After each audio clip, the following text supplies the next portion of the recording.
It's Christmas time. This small business is in danger.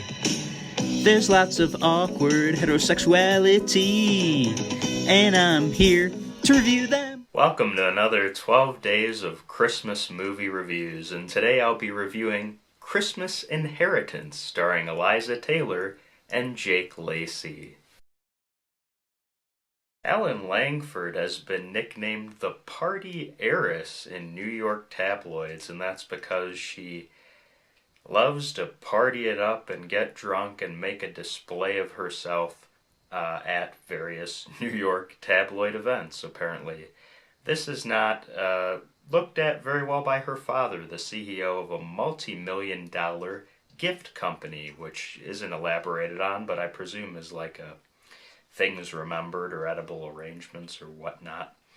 So, in an effort to have Ellen take things much more seriously, her father requests that she go back to the small town where he devised the whole company and put it together, and to provide the Christmas letter for that year to his ex-partner Zeke, or Uncle Zeke as he's known by Ellen.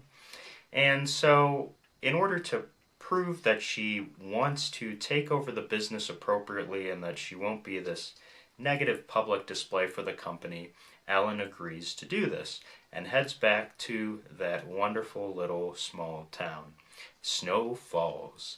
And when she's there, she meets a taxi driver named Jake, who also turns out to be the gentleman managing the inn where she's staying. And she also meets Jake's aunt, who runs the cafe, and she's getting to know the town pretty well, but really is looking to find Uncle Zeke and to give him this letter and this, meaning that's had an effect on her father and the company for decades now.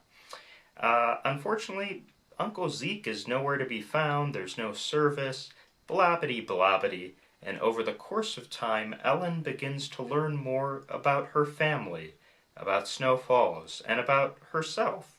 And so, what will happen? Will she still pursue a relationship with her fiancé, who is awaiting her to return to New York so they could go to Maui for Christmas?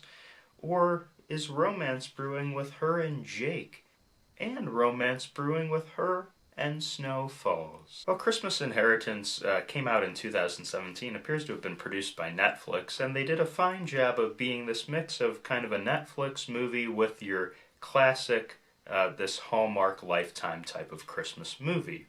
I will say that the movie setup and plot was pretty good. It's adorable. It hits on all of those things that you'd expect out of a Christmas movie. I will say that the male lead in it, Jake Lacy, plays Jake, and Jake is a strange guy, and I couldn't pinpoint exactly why. And it's just that Jake Lacy's face and his facial reactions as the character don't exactly put like flirtation out there. It's really weird. He's like got this face that's all sly and clever, and to me it kind of reminded me of if the comedian Anthony Jeselnik were in a Christmas movie. It just would be odd, right? Because he's kind of being like too clever looking in his face in his flirtations, and so it's strangely awkward. But nevertheless, the movie does what any movie you would expect like this would do.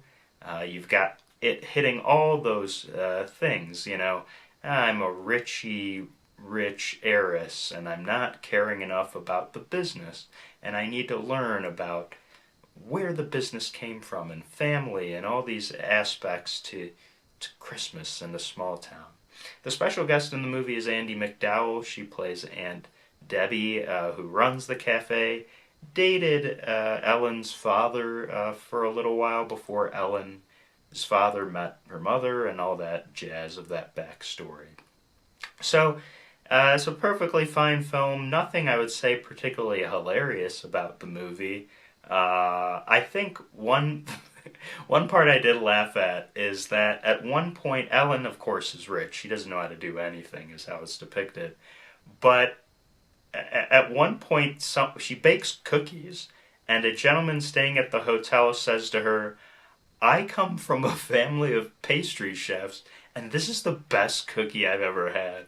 And it's so absurd that this woman who literally did not know how to separate eggs a day ago has baked the greatest cookies. It was really just almost an insulting line that man made to the rest of his family, who I'm sure went to culinary school or baking school or whatever. I mean, just they'll make better cookies than this woman. Nevertheless, maybe just a kind compliment on his part, but that was probably the funniest line that was absurd in it. But other than that, this film was suggested to me by a subscriber, a commenter, the Fuds, so I appreciate the Fuds for suggesting it and that they really enjoy it and watching it every year, and I understand why. It's just a cute, adorable Christmas film, and I can see why, for this genre, you could watch it every year. So for me, on a scale of a partridge in a pear tree to 12 drummers drumming, I give the movie 8 maids a milking.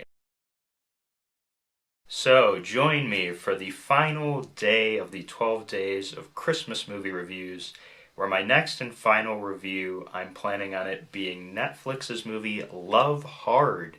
And this is the first movie that takes place with Christmas and is a Christmas movie romantic comedy, but does not have the word Christmas or holiday in it. So it really stood out to me, and it's about catfishing.